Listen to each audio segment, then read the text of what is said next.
Ce mur, qui est composé de 9 pièces, a une longueur de 14 cm. Donc on sait qu'ici, la longueur de ce mur vaut 14 cm.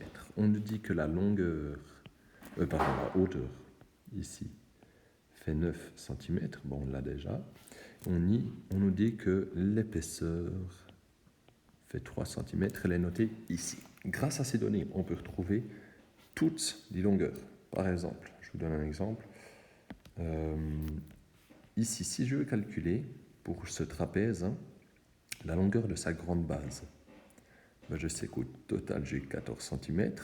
J'ai ici 3 cm, ici 3 cm.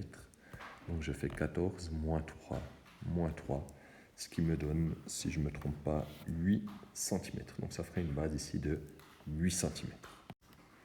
Je vous ai demandé pour le A de faire l'exercice pour une pièce. En fait, nous, ce qu'on voit ici, si je prends la pièce E par exemple, c'est que la base est un trapèze. Donc en fait, ceci, ça serait un prisme droit dont la base est un trapèze. Si je prends la pièce F, la base est un triangle rectangle. Donc la pièce F, ça serait un prisme droit dont la base est un triangle rectangle. Et puis en fait, pour chacune de ces pièces, elles sont tous des prismes. Ceci, la profondeur, ou on nous dit l'épaisseur du mur, ça correspond à la hauteur du prisme. Donc ici, si je prends cette pièce et puis je vous fais le croquis de cette pièce, donc on a comme ceci un trapèze qui a une certaine, voilà, enfin c'est un prisme qui a une certaine hauteur.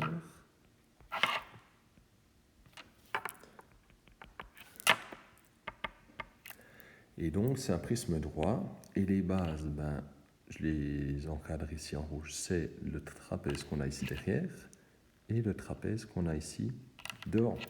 Et ensuite, on a dessus une face latérale qui est un rectangle, à droite une face latérale qui est un rectangle, en dessous une face latérale qui est un rectangle, et à gauche la même chose.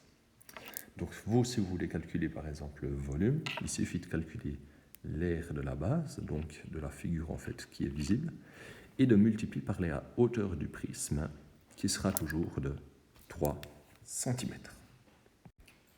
Pour calculer le volume, donc je multiplie largeur fois hauteur, enfin longueur fois hauteur fois épaisseur, moi j'appelle ça A fois B fois C, on trouve un volume de 378 cm3. Et pour l'aire totale, donc il y a la face que j'ai appelée 1, c'est le dessus, qu'on va retrouver aussi en dessous, mais là on ne la voit pas.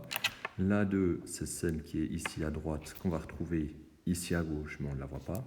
Et la face 3, c'est la grosse face qui est ici devant, qu'on va retrouver également derrière.